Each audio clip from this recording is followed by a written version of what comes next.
पंचतंत्र की कहानियाँ तो हम सब ने सुनी है, परंतु क्या आप पंचतंत्र की उत्पत्ति की कहानी जानते हैं?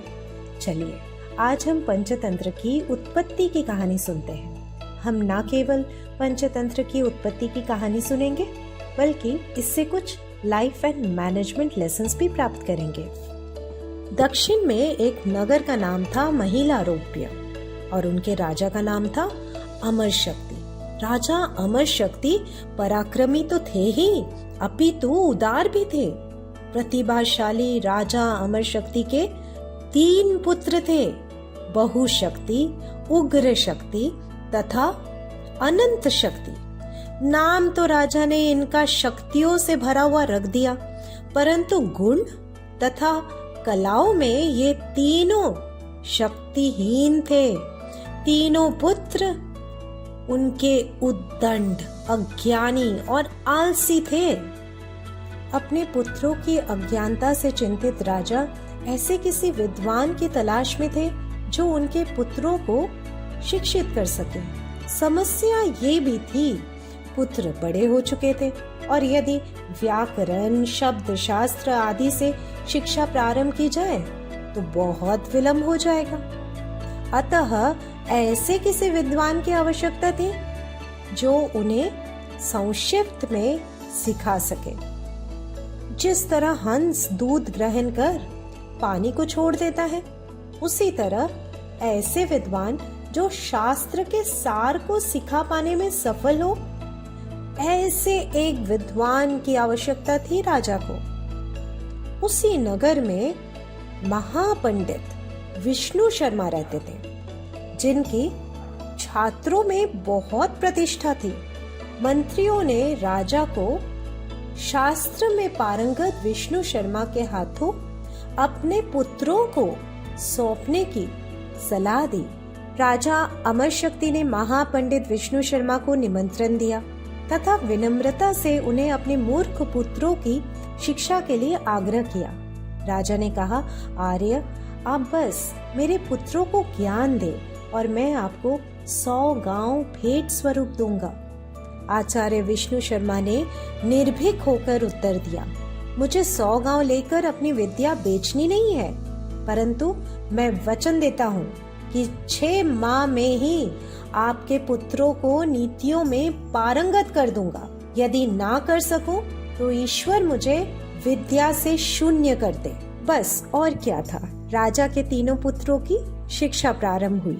महाज्ञानी विष्णु शर्मा ने शिक्षा कहानियों के माध्यम से देने के लिए ऐसे ग्रंथ का निर्माण किया जिसमें 5 तंत्र यानी 5 भाग थे। पहला मित्र भेद, मित्रों में मनमुटाव एवं अलगाव की कहानियां। मित्र संपत्ति दूसरा भाग यानी मित्र लाभ कैसे हो। तीसरा काकुलुकियम यानी कौवे और उल्लुओं की कहानियां। लब्ध प्रणाशम यानी हाथ लगी चीज का हाथ से निकल जाना, इसके ऊपर कहानियां। तथा अपरीक्षित कारकम, जिसको परखा नहीं गया हो उससे करने से पहले सावधान रहे, हड़बड़ी में कोई कदम ना उठाए, इनके ऊपर कहानियां। इसी कारण यह ग्रंथ पंचतंत्र के नाम से प्रसिद्ध हुआ। लोक गाथाओं से उठाए गए दृष्टांतों से भरा हुआ इस रोचक ग्रंथ की कहानियों को सुनकर तीनों अशिक्षित और उद्दंड राजपुत्र 6 मास में ही नीति शास्त्र में पारंगत हो गए। इस रोचक जानकारी के बाद अब कुछ सीखने की ओर बढ़ते हैं। जानते हैं कुछ मैनेजमेंट और life lessons. First, leaders have great power of communication. Communication के साथ सबसे बड़ी समस्या है कि इसके हो चुकने का भ्रम हो जाना।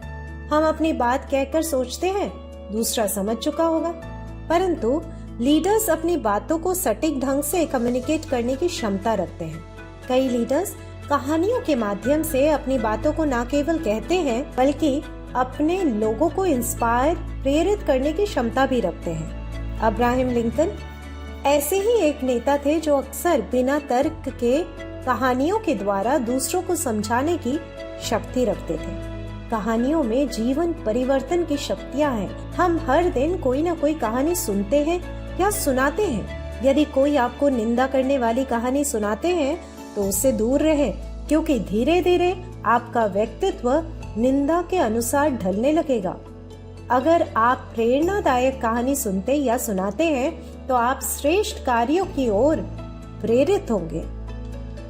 Second, use your knowledge to change life, not to feed your arrogance. अहंकार ज्ञान का उल्टा है। जितना ज्ञान होगा उतना कम अहंकार होगा। विष्णु शर्मा जी ने अपने ज्ञान को सरल कहानियों के माध्यम से राजा के 3 मूर्ख पुत्रों को परिवर्तित करने में प्रयोग किया। कई लोग डिग्री पे डिग्री प्राप्त तो कर लेते हैं, परंतु उन डिग्री को केवल अपने अहंकार को पोषण करने में ही प्रयोग करते हैं। ज्ञान जब तक सत्कर्म में उपयोग ना किया जाए तो उस ज्ञान का क्या लाभ। आगे सुनेंगे कई और रोचक पंचतंत्र की कहानियां और उनसे सीखेंगे मैनेजमेंट और लाइफ लेसन्स। सुनते रहिए।